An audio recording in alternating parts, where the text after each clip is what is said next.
What's going on, MMA fans, gamblers, diehards, and of course, degenerates? Welcome to the undefeated post-weigh-in show, UFC Kansas City, baby. I have got to be honest with you guys. Please forgive your boy.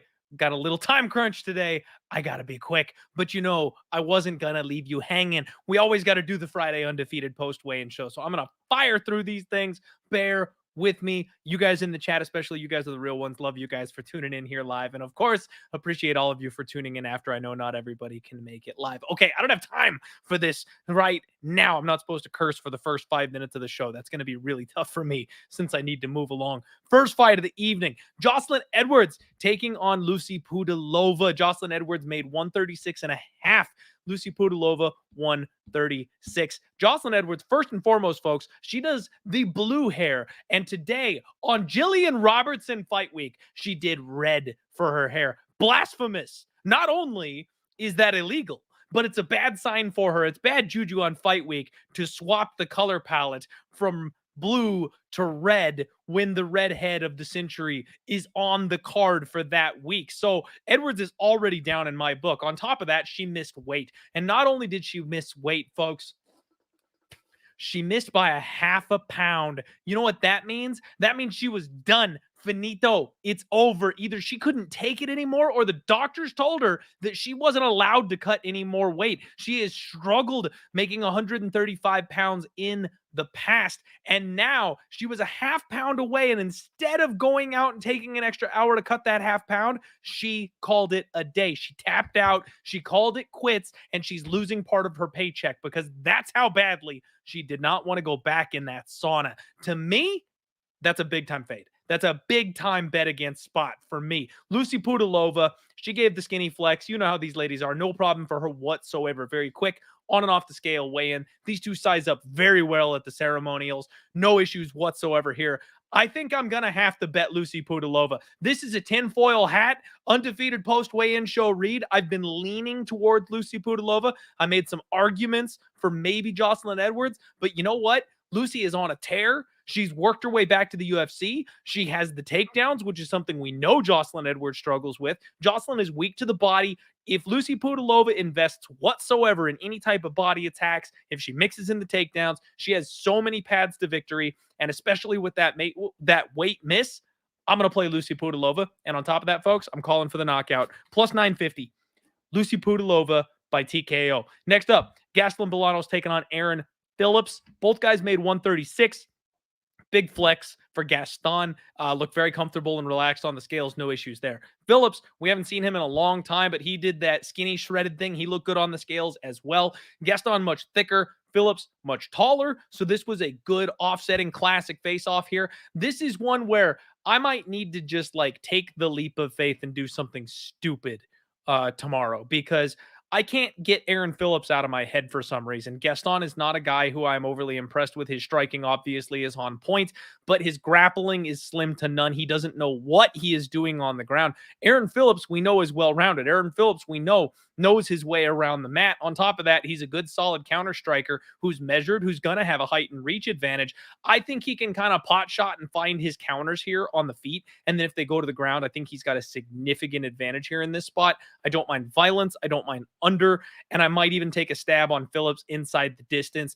There's really nothing. This would, like I said, be kind of a blind shot. I did the sharp action report with Gianni. I suggest you guys go take a look at that. He had a lot of good information to share. One of the things he talked about is that in the past, fighters taking long layoffs were fades. These days, fighters, especially young ones taking long layoffs, when they come back, they show improvements. I actually think that could be the case here with Aaron Phillips. We might see a better version of him. He's taking a massive step down. His last fight was against Jack freaking Shore. Gaston Barcelos is nowhere near, or sorry, Gaston Bolanos is nowhere near Jack Shore. So this is a dog or pass spot for me. I'm not sure I'm going to pull the trigger on Phillips, but I might. And I might pull the trigger on Phillips by submission, which is currently, okay. You can get Aaron Phillips by submission. Let me check the line. And I know I said I was going to keep it short, but unfortunately, that's how this thing goes. Aaron Phillips, I believe, by sub. Shit, I've got my PFL numbers up here. Did I curse before the 5-minute mark? Damn it. Okay. Aaron Phillips by submission is 10-1 over on DraftKings. And y'all know I like me some DraftKings, but the show is sponsored by Superbook Sports. And I feel that Superbook Sports is much, much sharper when it comes to making sure a certain outcome does not damage their bottom line as much. We've seen it before. The Joe Pyfer knockout line was one that stood out to me, like things like that. We talked about it before. They have got Aaron Phillips by sub at plus 750. So you can get 10-1 other places. Superbook is like, nah, let's bring it down just a little bit. That's the move. Aaron Phillips by submission, calling the upset, probably gonna bet it. Next up, we've got Bruno Brazil taking on Denise Gomez. Brazil 116, Gomez 115. Brazil very lax, relaxed, chill, look comfortable. Gomez emotionless. You love to see it. Very intense on the scales today.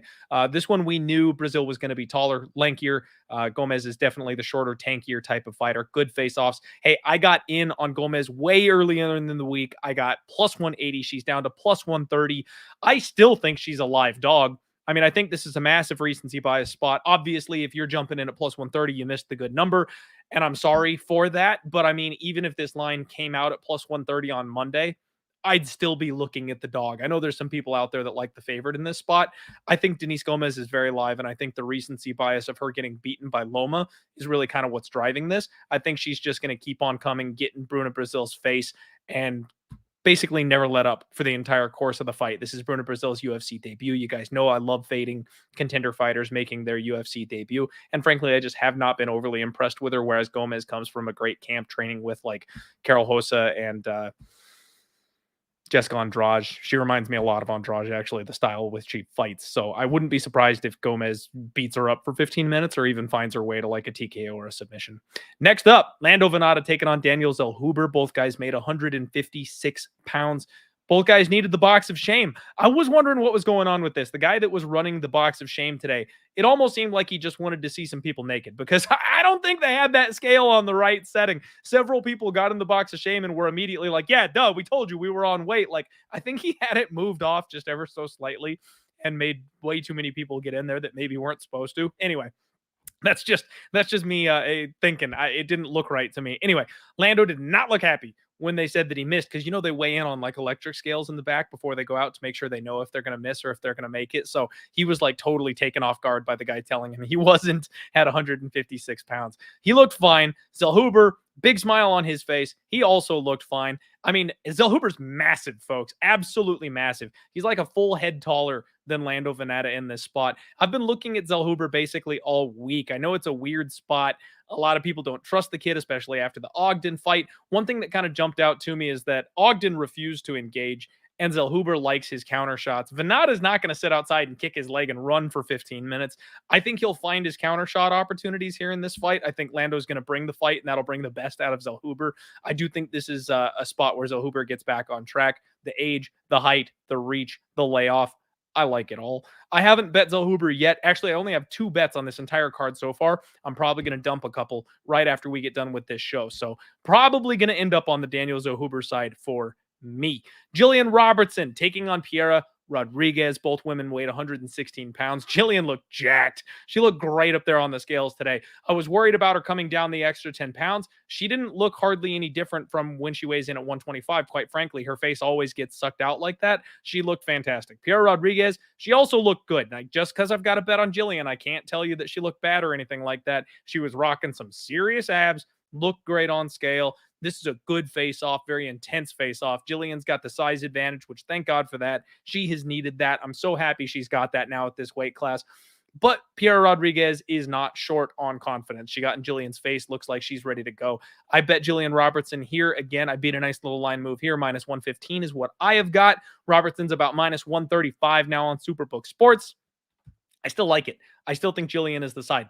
I think the size advantage is going to be something that she desperately needed, the way her game plan works. And I think Piera Rodriguez, we've seen the chinks in her armor. We've seen the opportunities for opponents to make it tough on her, fought a very low level of competition. No disrespect to my girl, Sam Hughes. I actually thought Sam was working her way back into that fight, and it was a game plan error on her part. But Jillian is a step up in competition, not to mention a size and strength step up in competition. I got Jillian here. Jillian Robertson all day, baby.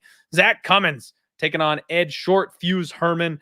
I hate this fight. Both guys made 206. Zach Cummins, though, let me tell you, folks, he looked like me stepping in there to go ahead and get this fight done. He has soft bod all day. It doesn't look like he trained for this fight even a little bit. Very smiley, very happy, waving to the cameras. Like, he's talked about this being his retirement fight, and then he comes in without an ab in sight. I know he's never been like the most in shape guy on the planet, but he at least always looked like he could fight. He seriously looks like he rolled off the couch here. I think he's throwing in the towel.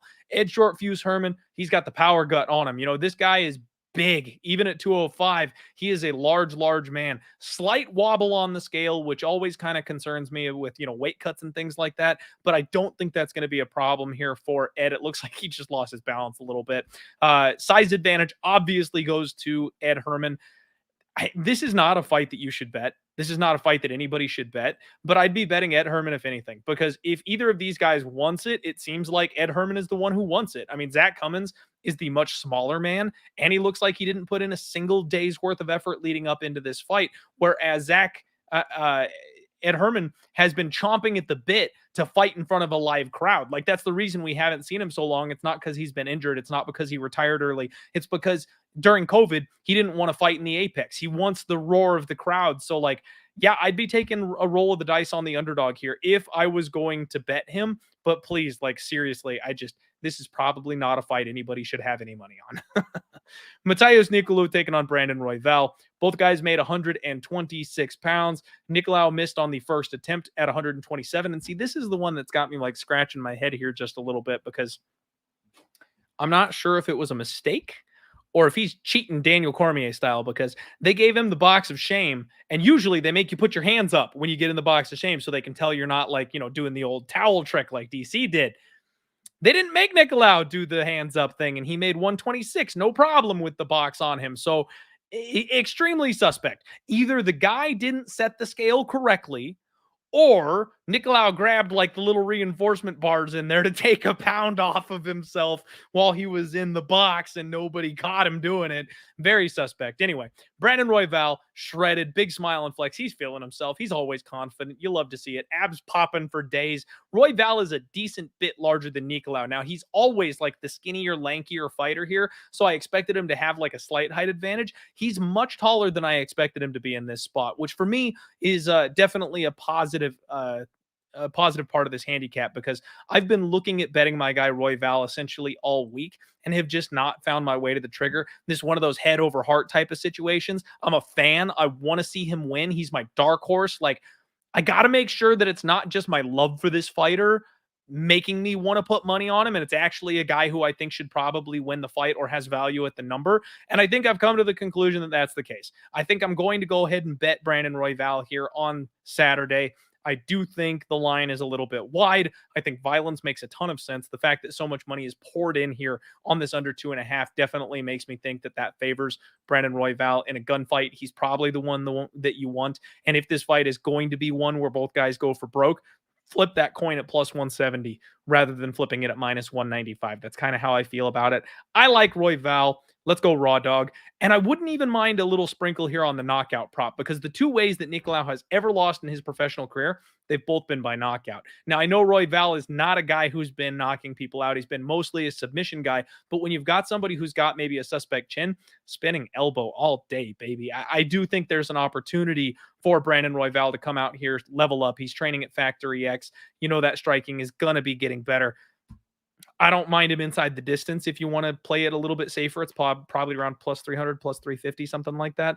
That's maybe the way to go, just to make sure the club and sub is something that's live there for you. But I think I'm rocking with the dog there. Brandon Royval, and then lean to the under. Not sure if I'll bet the under. Probably betting Brandon Royval. Again, everybody, if you're just now joining me, do me a favor, smash the like button. Thank you all so much. I'm on a time crunch. Grandpa's in the hospital. Got to go help out, do some family stuff. So I got to rush through this show here real quick for us today. I do apologize for the lack of interaction. You guys know I always put you first before everything when I'm doing these shows, and try to make sure you guys feel part of the show, loved and connected, and I just don't have the time today. So I'm going to get you the reads. I'm going to get my bets locked in, and then I got to get the hell out of here. Next up, Bill Algeo taking on TJ Brown. Both guys made 146 pounds. Algeo stepped a little gingerly on the scale, which, you know me, I always think that's maybe a weight cut situation, but he looked a little bit rough on the scales. I will admit that. He's a big, tall, lanky guy, but he moved well enough afterwards. I don't know that it was anything outside of the normal type of rough cut. Same thing with TJ Brown. He looked a little bit rough on the scales today. Reminds me of like a little miniature Johnny Walker up there with his hairdo, but it looks like he made it. Size advantage, Algeo, really good intense face-off. I mean, Algeo, sorry about that. I leaned to Bill here in this spot. I tried to make an argument for TJ earlier in the week, but me and Gianni kind of dissected this one, and I'm a little surprised that Algeo is not a bigger favorite, and I think that's kind of what's maybe holding me off this one. It's a favorite or pass spot for me, but there's something a little fishy about it. I think this one might go to like a split decision or something like that, especially if TJ comes in with his classic wrestling heavy game plan. We might see a lot of scrambles. The volume on the striking might be low. You're not quite sure who won it at the end of the day, that kind of thing. I don't want to lay minus 185 to find out. Next up, Rafa Garcia taking on Clay Guida. Garcia 155, Guida 154.5. Garcia looking strong and intense on the scales today. He seriously looked like he was going to bite somebody up there. He's probably hungry. Clay Guida, big smile, goofing around, pumping himself up. Classic Clay Guida. You love to see it. When they face off, big size advantage for Rafa Garcia. I was a little bit surprised by the difference here. I really thought, I know Rafa's a big, thick guy, but I'm also used to him being shorter than his opponents. Clay comes from a different era of MMA where fighters were much, much smaller in their home weight classes. So the size difference, definitely notable here on this one. I know he's a big favorite. Garcia is a minus 250 favorite in this spot. I see a lot of love out there for Clay Guida because of the cardio concerns, things like that. I'm Garcia all day in this spot. I have not bet him yet, but I think at minus 250, he's the side. I think he's a parlay piece if you want to go that route. Just low exposure. Understand that Clay Guida is an absolute dog on a bone, and he might punch his way back into this one. The one thing that's got me a little bit suspect here, though, is Rafa Garcia by submission is plus 300, plus 325, somewhere in that ballpark. Clay Guida shoots those sloppy takedowns. He's always struggled with the submission defense.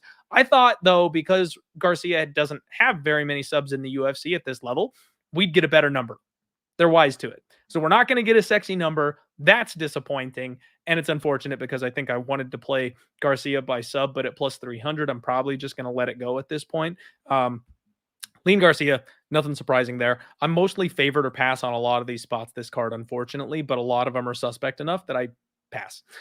Tanner, sorry, almost skipped one. Chris Gutierrez, Pedro Munhoz, both men made 136 pounds today. Casual stroll up to the scale there for Chris Gutierrez. No issues whatsoever. Very relaxed, very chill. Pedro Munhoz gave a good solid flex up there. Now, Gianni's on Pedro Munhoz. He really likes Pedro in this spot. Feels like the line is too wide, and I kind of get it. It's kind of your buy high spot on Gutierrez, which we never want to do. Again, favorite or pass for me. I don't have the balls to sack up and actually play Pedro Munhoz when he's 1-4-1 in his last 6 or whatever. I do think Gutierrez definitely has the opportunity to take this step up in competition and pass that test.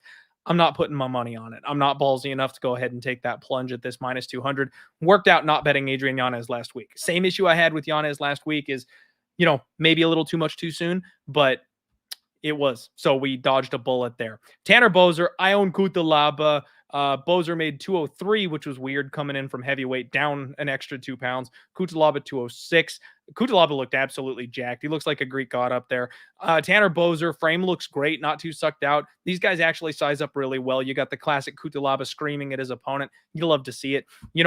Gianni, I'll just tell you guys, go watch the other show. I'm going to bet I own Cutelaba. This is a spot that Gianni has basically confirmed everything in my head from earlier in the week that I own as the side. So I think I'm going to end up on I own Cutelaba. Definitely deserves the tinfoil cap on that one, but I'm sorry, I gotta go. Dustin Jacoby, Azamat Murzakanov, Jacoby 206, Murzakanov 205.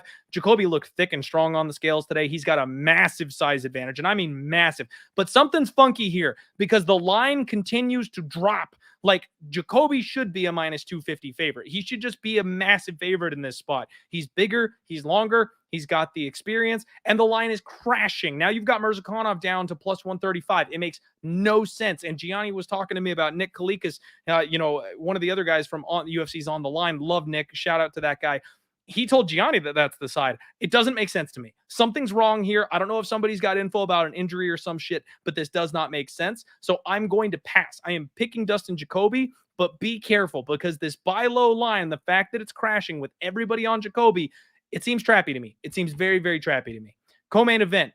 Edson Barboza is taking on Billy Q. Both guys made 146. No problems here. Edson Barboza is my patented Brazilian balloon. Looks like Skeletor on the scales. Absolutely emaciated. You can see every muscle in his body. I don't know how he does it. And then he blows back up and has a massive size and power advantage on Saturday night. Billy Q looked good. No issues. Real quick weigh in here for him. These guys went nose to nose. This was a good face-off. They size up extremely well. This one's going to be exciting. I kind of leaned with the dog a little earlier in the week. I've since found myself kind of looking back at maybe being on Billy Q. You guys know me. When that happens, when I ping pong back and forth like that, I've told you I'm passing. So far this year, that has been a money saver. Me going, you know what? I'm not sure, locking in a bet on Saturday morning doesn't pan out. So I'm not convicted. I've bounced back and forth. I can see arguments for both sides. You've got a live dog, but he's older. You've got a younger guy with higher pace and pressure and volume. You know that can break the other guy, but he's hittable. I don't like it. I'm just going to completely avoid this fight. Good luck if you're betting it. You're getting nothing here from me. Main event time, though. Max Holloway, Arnold Allen. Both guys made 146 pounds. Max Holloway looked intense and focused up there on the scales today. And I mean, he looked like he's got a chip on his shoulder coming into this one, guys. Frankly, I really think he does. Arnold Allen, no issues. Great shape. This guy's got muscle for days. You love to see it. Gave a very solid flex. This was a fantastic face-off. Height, as almost always, goes to Max Holloway. Arnold Allen, obviously, a little bit thicker. We've got Holloway at minus 170 on Superbook Sports. Arnold Allen is plus 150 is the dog. You've got the total set at 4.5. Over is minus 135. Under 4.5 is plus 110. And I lean with Max, and I lean with under. I think if Arnold Allen is going to win this fight, I don't see how he does it over 25 minutes. We've seen what Max does to people over 25 minutes. So I think Arnold needs that finish. And frankly, if Max does what he does to some of the other people in the division, like what he did to Yair, I think he can break Arnold Allen in this fight with all that muscle. I'm not sure the kid's got gas to go 25 minutes with that kind of a pace. So if Max starts to pull away, I could see him getting a finish. I lean under.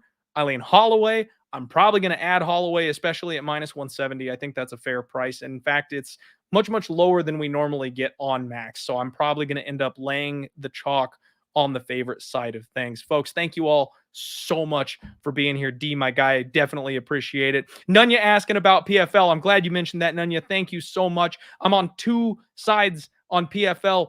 I like Shane Burgos. I'm big on that spot. I tweeted it out earlier in the week, plus 115 here, and he's now down to like minus 125. So I think it's a pick 'em price tag. You guys are probably still fine to jump in on Shane Burgos. The line's not like gone, but if he gets to like minus 140, minus 150, now you're probably not in the ballpark where you should be betting it. I did bet 1 unit on Raushman Theo, so a much larger bet on Burgos. That's my confidence spot here. And then I did lay the wood on Denis Golsov. Denis Golsov minus 165 for the knockout prop. His opponent is Cesar Ferreira coming from the UFC. 39 years old, short notice, 1 day short notice, up 2 weight classes. His opponent has a 30-pound weight advantage on him. I don't know how this fight got sanctioned, guys. I really don't. Like, Goltsov is a guy that between you and I actually want to fade in the future, but this is a spot where he's being gifted an opponent on a silver platter that he just has every physical advantage over. I don't see how he fumbles this one, whether it's a standing knockout, takes him down and roughs him up. I just don't see how Ferreira has much to go beyond the first round in this spot, especially rolling off the couch up an extra 20-ish pounds without a training camp, coming off an injury at 39 years old. Goltsov by knockout, even laying a price tag, just feels like a gift to me. So I did lay the minus 165 there on that spot. Those are your PFL looks. Let's go, baby. This went from a card where I kind of was like, you know what? I'm going to play it light. I'm going to sprinkle around a little bit. I don't think I'm going to do too much with it. As the week has gone on, the pieces of the puzzle have all kind of fallen into place. And I've been reading and seeing things so clearly that I think I'm going to pull the trigger. I'm going to trust myself on some of these spots. And I'm definitely going to roll with my guy Gianni on some of these spots. And I'm going to have probably a bigger card than I initially intended to, or maybe even should. But remember, folks, we are up 28 units so far to start 2023. So I definitely think this is the time that we can step on the gas if we're feeling confident, and your boy is. I'm feeling myself. So let's go. Real quick, I'm going to run back through so you guys are all up to date. I don't want to make anybody chase the plays. Tinfoil hat play of the day. Lucy Pudilova. I don't like how Jocelyn Edwards missed weight. We're going to play the knockout prop. I might add Aaron Phillips by sub. I do think Superbook is protecting their exposure to that submission line. That's the way to go. I'm already on Denise Gomez at a much better number. I lean to Daniel Zellhuber. I might bet that one. Haven't decided. I'm on Jillian Robertson at a better number. I'm going to bet Brandon Royval. Might find a way to parlay Hoffa Garcia. I'm going to bet Ion Cutelaba. Stay the hell away from Dustin Jacoby and Azamat Murzakanov. And then Max Holloway and maybe the under 4.5. That's the move. All right, everybody. You'll find the official tweet with all the official plays on social media at Die Hard MMA Pod. I will post those all up tonight or tomorrow morning. Definitely got to get this family stuff taken care of. So thank you all so much for the love and good wishes. I really appreciate it. I see that in the chat. You guys are the best. I wouldn't be here doing this without you guys. So I will be back and at it. Let's kick some ass tonight in the PFL, and let's roll it on over into the UFC tomorrow. Good luck out there on all your degenerate action, everybody. Let's roll. I almost left the stream instead of ending it.